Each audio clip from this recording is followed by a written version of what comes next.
아멘. 하나님께서 오늘 우리에게 주시는 말씀은 야고보서 5장 7절에서 12절 말씀입니다. 야고보서 5장 7절에서 12절 말씀 봉독하겠습니다. 그러므로 형제들아, 주께서 강림하시기까지 길이 참으라. 보라, 농부가 땅에서 나는 귀한 열매를 바라고 길이 참아 이른 비와 늦은 비를 기다리나니, 너희도 길이 참고 마음을 굳건하게 하라. 주의 강림이 가까우니라. 형제들아, 서로 원망하지 말라. 그리하여야 심판을 면하리라. 보라, 심판주가 문 밖에 서 계시니라. 형제들아, 주의 이름으로 말한 선지자들을 고난과 오래 참음의 본으로 삼으라. 보라, 인내하는 자를 우리가 복되게 하나니, 너희가 욥의 인내를 들었고 주께서 주신 결말을 보았거니와, 주는 가장 자비하시고 긍휼히 여기시는 이시니라. 내 형제들아, 무엇보다도 맹세하지 말지니, 하늘로나 땅으로나 아무 다른 것으로도 맹세하지 말고, 오직 너희가 그렇다고 생각하는 것은 그렇다 하고 아니라고 생각하는 것은 아니라 하여 정죄 받음을 면하라. 아멘. 어제의 말씀은 무고한 자가 세상의 부자들에게 핍박과 죽음을 당하는 내용이라면, 오늘은 의인들이 왜 그와 같은 고난 속에서 인내하고 기다려야 하는가를 말씀하고 있습니다. 그 이유는 주께서 강림하시기까지 우리의 할 일이 인내하고 기다려야 하는 것이기 때문에 그렇습니다. 이 말씀을 야고보는 로마에 흩어져 있는 유대인들에게 뿐만 아니라 오늘을 사는 모든 그리스도인들에게 주시는 하나님의 말씀인 것을 우리는 믿어야 합니다. 그런 의미로 야고보 사도가 세 가지 예를 들었습니다. 그런데 이 세 가지 예를 들게 된 이유가 바로 그리스도의 강림 때문이죠. 본문 7절을 보면은, 그러므로 형제들아, 주께서 강림하시기까지 길이 참으라.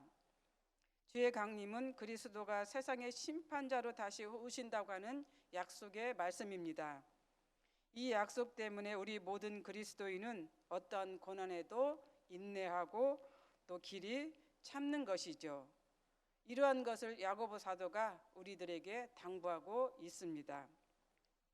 그래서 이제 야고보 사도는 이 세 가지 비유 속에서 먼저 농부의 비유를 들었는데, 농부가 농사를 짓기 위해서는 어떻게 합니까? 인내와 끈기가 필요한 것이죠. 때로는 이른 비를 기다려야 할 때가 있고 늦은 비를 기다려야 할 때가 있습니다. 때로는 시간과 또 싸움을 해야 될 때도 있고 기간과 또 싸움을 해야 될 때도 있습니다. 어떤 곡식은 1년을 기다리기도 하고, 또 어떤 나무는 10년을 기다리는 경우도 있고 혹은 100년을 기다리는 경우도 있습니다. 이처럼 농부가 농사를 지어 수확을 얻기까지 오래 기다리는 것처럼, 그리스도인 역시 주께서 강림하시기까지 어떠한 핍박과 고난이 와도 끈기와 인내를 가지고 기다리라고 이렇게 야고보 사도는 말씀하고 있습니다. 그렇게 참고 기다릴 때 예수를 믿는 우리 모두에게는 영광의 면류관이 씌워지는 것이고, 그렇지 못한 자에게는 심판이 주어진다고 하는 것을 성경에서는 계속 말씀하고 있는 것입니다.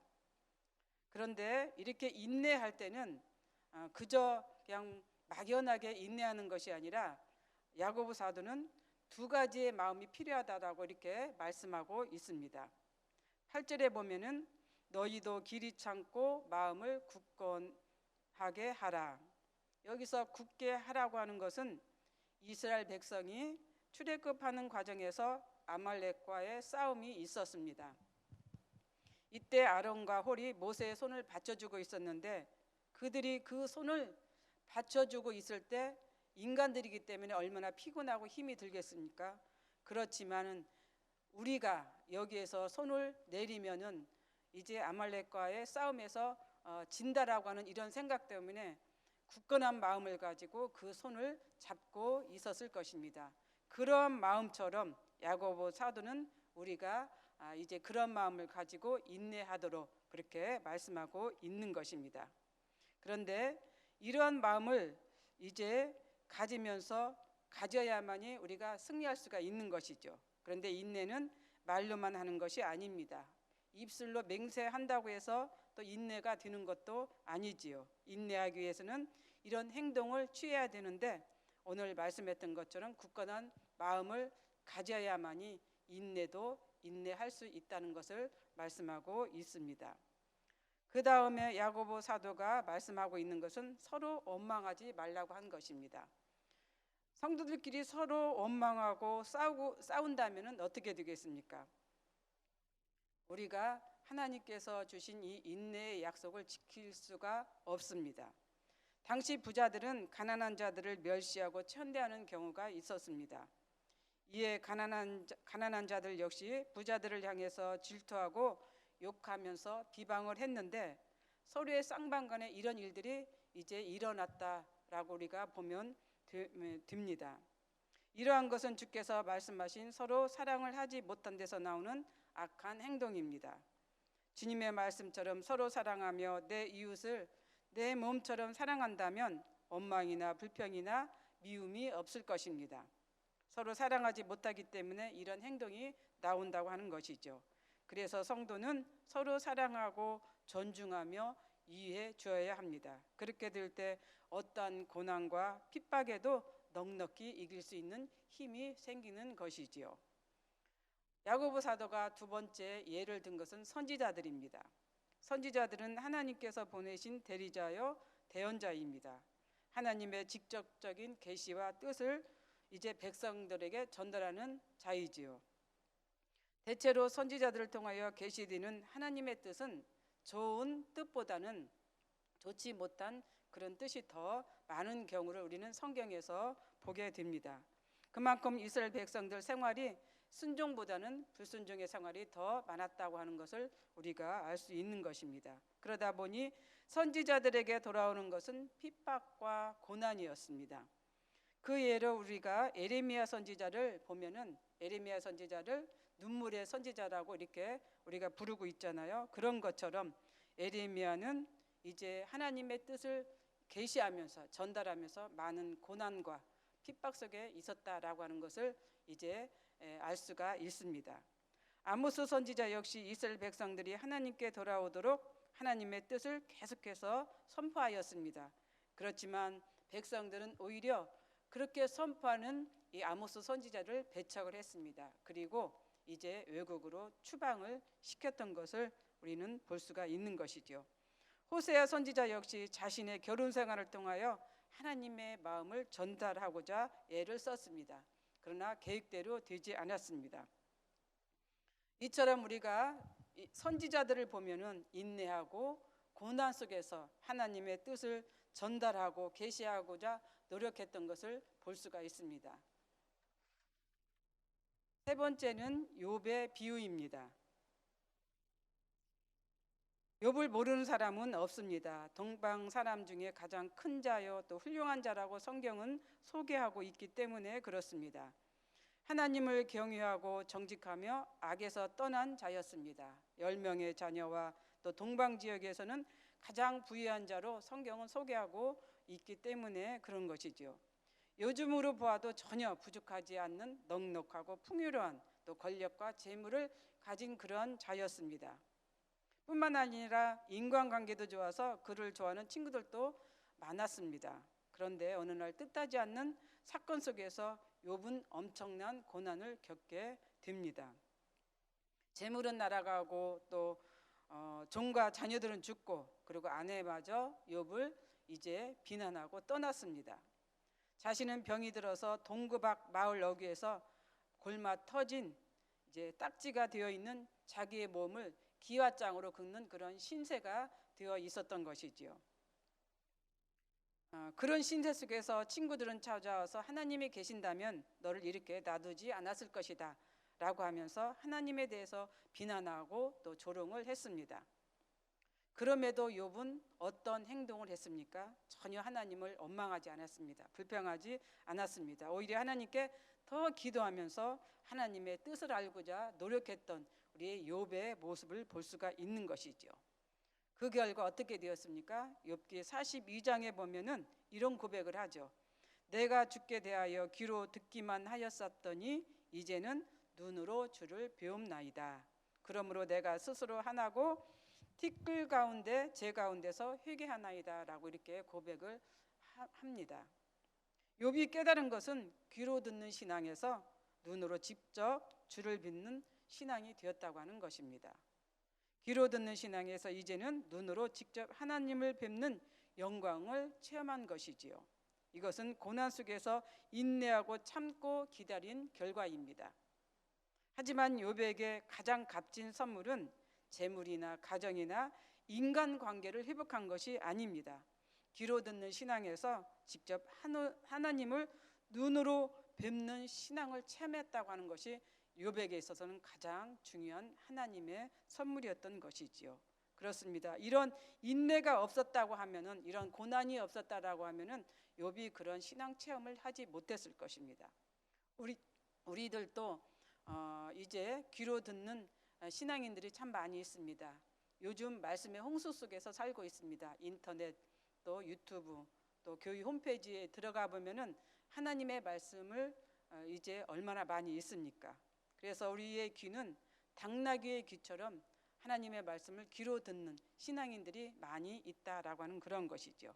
그러나 우리가 귀로 듣는 신앙인이 아니라 욥처럼 눈으로 직접 하나님과 대면하여 그렇게 신앙생활하는 그러한 신앙인이 되어야 한다라고 하는 것을 우리는 욥을 통해서 이제 이렇게 교훈을 받습니다. 그래서 우리는 이러한 축복을 받는 하나님의 자녀가 되어야 한다라고 하는 그런 것입니다. 마지막으로는 야고보가 이제 맹세에 대해서 말씀하고 있습니다. 12절을 읽겠습니다. 내 형제들아 무엇보다도 맹세하지 말지니 하늘로나 땅으로나 아무 다른 것으로도 맹세하지 말고 오직 너희가 그렇다고 생각하는 것은 그렇다 하고 아니라고 생각하는 것은 아니라 하여 정죄 받음을 면하라.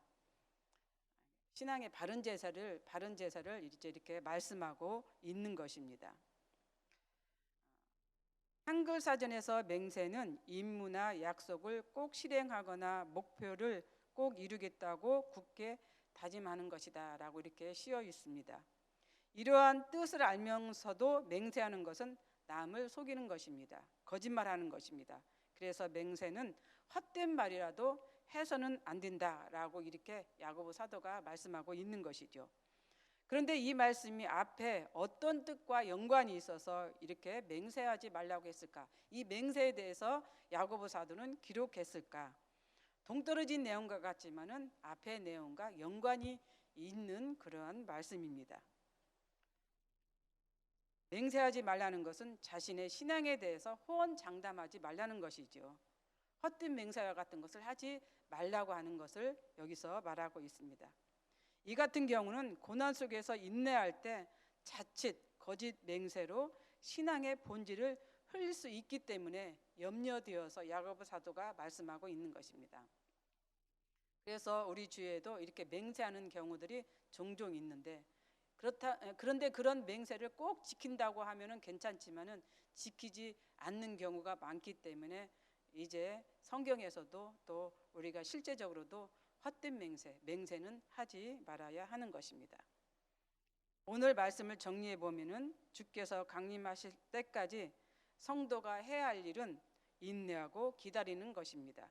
농부가 농사를 지어 수확을 얻기까지 인내하고 기다리는 것처럼 고난과 핍박 속에서도 하나님의 뜻을 이루어 나가는 선지자들처럼 이제 기다리고 인내하는 것입니다. 또 고난 속에서도 불평과 원망을 하지 않는 욥처럼 인내하며 기다릴 때 하나님께서는 우리에게 좋은 것으로 이제 주신다고 하는 이 사실, 또 복을 얻게 한다고 하는 이 사실을 우리가 기억하는 오늘 하루가 되었으면 좋겠습니다.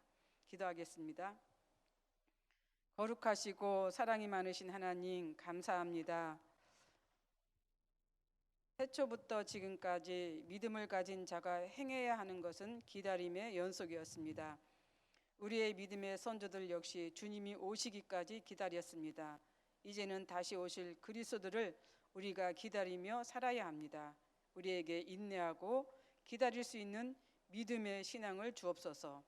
언제 어느 때 주님이 오실지 알 수 없지만 오시는 그날까지 기다리면서 믿음을 키워나가는 우리가 되게 하옵소서. 감사를 드리며 예수님 이름으로 기도드립니다. 아멘.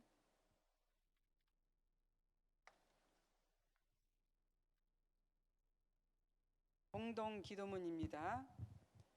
지금 들은 말씀이 내 삶으로 이어지게 하옵소서. 그리스도의 고난과 죽음, 부활과 승천을 묵상하며 주님의 뜻을 깊이 깨닫는 사순절이 되게 하옵소서.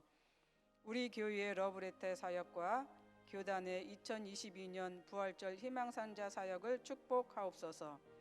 생태적 환경윤리 의식으로 탄소금식에 참여하여 하나님의 창조 세계를 보존하게 하옵소서. 러시아 우크라이나 전쟁이 속히 종식되게 하옵소서.